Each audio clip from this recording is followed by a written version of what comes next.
Hoje o nosso Café com Especialista é com a doutora Marilânia Barros, nutricionista na área esportiva e estética. Marilânia, muito obrigada por ter aceito o nosso convite. Obrigada, Renata, a você pelo convite. Mari, não tem como falar sobre doenças cardiovasculares e não falar em mudança no estilo de vida. Vamos falar sobre alimentação. Quais são as características que uma pessoa deve ter, nós devemos ter, para evitar as doenças cardiovasculares? Para evitar, primeiro, a gente tem que evitar o consumo das gorduras saturadas, porque elas irão aumentar os riscos de desenvolver as doenças do coração. Onde a gente encontra essas gorduras saturadas? Nas frituras, nos alimentos industrializados, então tem que ser evitados o máximo que puder. E para a gente melhorar, para prevenção, então a gente fracionar o máximo que a gente puder a alimentação, consumir frutas e verduras, porque são ricas em fibras, tem vitaminas e minerais, antioxidantes que ajudam a aumentar a nossa imunidade, ajuda a combater os radicais livres, então isso dá uma saúde bem melhor cardiovasculares. Como também consumir alimentos ricos em ômega 3, porque é anti-inflamatório, então isso vai ajudar nessa questão das doenças. Como peixe, a linhaça. Isso, encontramos no peixe, na linhaça. A questão do consumo de fibras, dos alimentos integrais, porque além da saciedade, ele ajuda no funcionamento intestinal. Então o intestino íntegro funcionando bem também já evita o aparecimento de doenças de câncer, por exemplo. Então, com os alimentos integrais, tem a saciedade, então se você está acima do peso, que a obesidade é um dos fatores de risco para desenvolver doenças cardíacas, então você ficando saciado com a questão dos alimentos, então você consegue reduzir esse peso. Controla peso. Isso, controla peso, controla alimentação e diminui os riscos, porque quanto maior, por exemplo, a circunferência abdominal, maior chances de riscos de desenvolver as doenças cardiovasculares. E lembrar, né, Mari, que esse cuidado com a alimentação deve ser feito desde criança. Então, hoje a gente vê que os adultos jovens, eles estão com acometimento de doenças cardiovasculares, infarto, hipertensão, muito mais jovens do que eram antigamente. A gente não ouvia falar um adulto de 30 e poucos anos, antes dos 40 anos, tendo um infarto. Então, isso é sinal que as crianças elas já estão crescendo se alimentando mal. Isso, e provavelmente porque tem a questão do sedentarismo, tem a questão dos alimentos mais fáceis, que encontram os mais rápidos, aquele pré-preparados, que geralmente tem mais sódios, que são industrializados. Então, diminuiu aquela essência de preparar o alimento. Então, quanto mais natura o alimento, bem melhor para a gente ter uma qualidade de vida maior.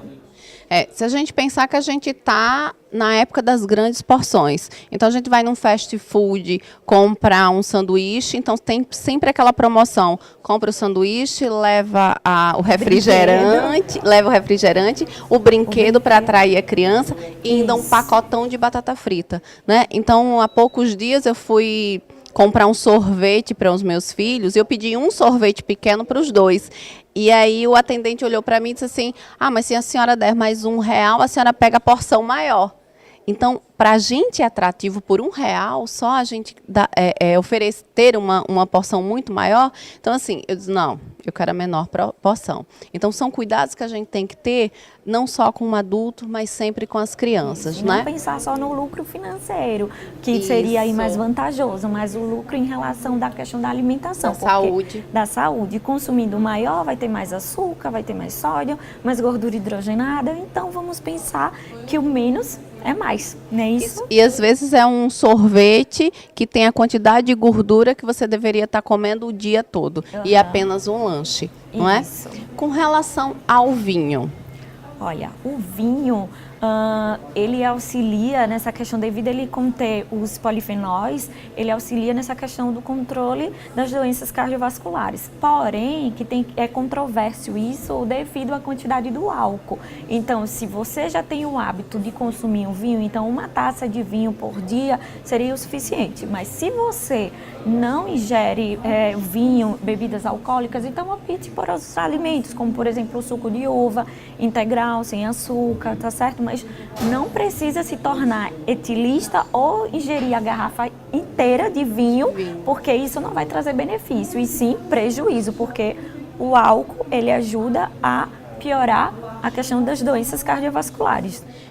A gente não incentiva o consumo. Se já existe o consumo moderado, ele pode sim trazer benefícios, mas que a gente não chega o paciente no consultório e a gente prescreve um cálice de vinho por dia por causa dos benefícios com relação às doenças cardiovasculares, não é? Isso. Já que a gente está tomando um café, vamos falar de café. Café e hipertensão, porque quando o paciente chega no consultório, a primeira coisa que ele diz é: olha, doutora, já tirei o café. Eu queria que você comentasse um pouquinho sobre o café. Olha, o café consumido em doses habituais, 1 ou 2 xícaras ao dia, então não tem um efeito para aumentar a pressão arterial, porque os polifenóis que contém no café ajuda até a diminuir um pouco a questão da pressão arterial, mas isso não significa que quem não toma café passe a tomar ou que a gente vai tomar em quantidades exorbitantes. É manter o hábito de mais ou menos umas 2 xícaras no máximo, que ele pode trazer esses benefícios. Ou seja, aquela xicrinha de café no café da manhã, e se quem não tem problema de sono, aquela xícara de café na hora do jantar. E lembrando que tudo tem que ser individualizado, né? Analisando toda a necessidade do paciente e o paciente como um todo. Então, de uma forma geral, pensando só nas doenças cardiovasculares e na questão da pressão, o café, ele não é ponto negativo, tá? Então, a gente precisa analisar. É um mito dizer que o café pode alterar a pressão. Isso. Em doses mínimas, não. Não. Isso. Mari, queria te agradecer mais uma vez por ter vindo aqui tomar esse café com a gente, ter falado um pouquinho sobre alimentação na prevenção de doenças cardiovasculares. Obrigada a você, Renato, pelo convite, por estar falando desse assunto tão importante para a população. E gostaria também de enfatizar que não é só a questão da alimentação para prevenir as doenças cardiovasculares. Precisa mudar a qualidade de vida como um todo, como, por exemplo, prática de exercícios físicos, praticar atividades relaxantes para diminuir o estresse, porque o estresse ajuda a aumentar um pouco a pressão. Lembrando de estar consumindo frutas e verduras, boa ingestão hídrica, principalmente de água, e também consumindo oleaginosas, alimentos ricos em ômega 3, vitaminas e minerais e antioxidantes, enfim, uma alimentação variada de acordo com suas necessidades e individualidade. Obrigada, Renata. Vamos continuar tomando o nosso café então. E você, até o próximo Café com Especialista. Tchau!